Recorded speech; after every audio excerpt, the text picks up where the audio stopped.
আজকে দুপুরে কি রান্না করব সেটা ভাবতেই দেখি আমাদের রাস্তার উপরে এত মাছাল আসছে।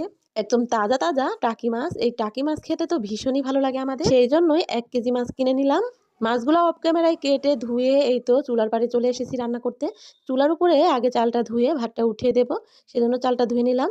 আর এই মাছটা আমি রান্না করব কুমড়ো বড়ি দিয়ে। আর কুমড়ো বড়ি ছাড়া কিন্তু আমরা কিছু ভাবতেই পারি না। আমাদের উত্তরবঙ্গের মানুষের কাছে কুমড়ো বড়িটা অনেক বেশি প্রিয়। এবার মাছটা রান্না করার জন্য পাটায় আমি মশলা করে নিচ্ছি, কাঁচামরিচ, আদা, জিরা ও রসুন। বাহিরে সবসময় বৃষ্টি পড়তেই আছে আর রান্নাটা বৃষ্টির মধ্যেই করে নিচ্ছি। পাটায় মশলা করে মাটির চুলার রান্নাটা এমনিতে অনেক বেশি মজা লাগে। কুমড়ো বড়িটা সবসময় ভেজে নিয়ে রান্না করতে হয়, তাহলে কুমড়ো বড়ি যে একটা ঘ্রাণ আছে অনেক বেশি ভালো লাগে। হালকা করে কুমড়ো বড়িগুলা ভেজে উঠিয়ে নিলাম। এবার ওই তেলের মধ্যে দিয়ে দেব পেঁয়াজ কুচি। পেঁয়াজ কুচিটা যখন লাল লাল হয়ে যাবে তারপরে দিয়ে দেব মশলাগুলা। সব রকম মশলাই একটু ভেজে নিয়ে তারপরে অল্প করে পানি দিয়ে আবারও মশলাটাকে ভালো করে কষিয়ে নেব। আমি মশলাটাকে সব